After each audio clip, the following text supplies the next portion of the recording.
আগের ভিডিওতে আপনাদের সাথে শেয়ার করেছিলাম যে আমি ঝাড়খণ্ডে আমার শ্বশুরবাড়ি এসেছি। এসে চারদিকের এত সুন্দর স্নিগ্ধ গ্রাম্য পরিবেশ কি দেখে আর বাড়িতে বসে থাকতে পারিনি। সকাল সকাল বরের সাথে বাইকে করে বেরিয়ে গেছি আশপাশটা ঘুরবো বলে। 9:30 10টা নাগাদ বেরিয়ে পড়েছিলাম, কিন্তু প্রচণ্ড রোদ ছিল।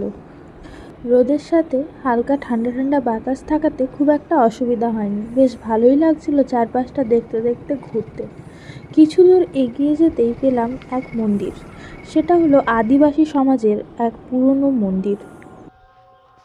আজকে এসে পৌঁছেছি বহু প্রাচীন একটি ভগ্নপ্রায় মন্দিরে, যেটা আদিবাসী মুন্ডাদের দ্বারা পরিচালিত। মন্দিরের লাগোয়া একটি ছোট্ট সমাধিস্থলও আছে। চলুন পুরোটা আপনাদেরকে আমি ঘুরে দেখাই।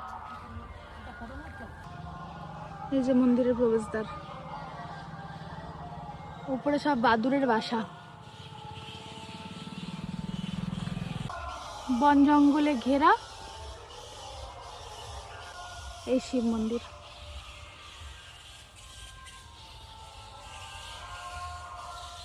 এখানে কথা বলে জানতে পারলাম এটা বহু পুরনো একটা শিব মন্দির, যেটা রাজা বিক্রমাদিত্যের সময়ের।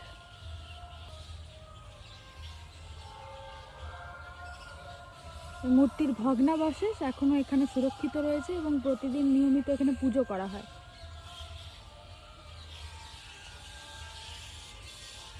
এটা ঝাড়খণ্ডের ভুলাতে অবস্থিত একটি প্রাচীন শিব মন্দির, যার ভগ্নাবশেষ এখন আপনারা দেখতে পাচ্ছেন। এই হলো সেই মন্দির, শিবলিঙ্গ।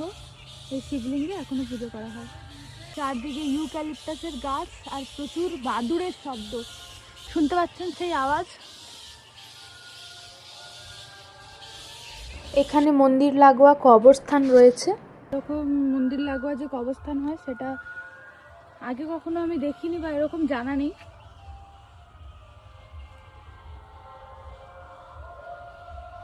এটা শিব মন্দির বটে।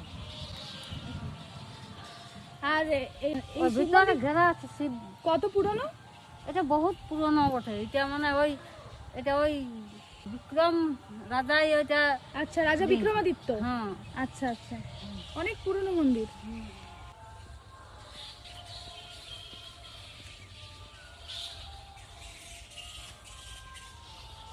যদি আপনাদের এই ভিডিওটি ভালো লেগে থাকে তাহলে লাইক করবেন, এবং এই রকম ভিডিও যদি আরও দেখতে চান তাহলে চ্যানেলটি অতি অবশ্যই সাবস্ক্রাইব করবেন। কমেন্টে জানাবেন এরকম মন্দির আরও দেখতে চান কিনা। ধন্যবাদ।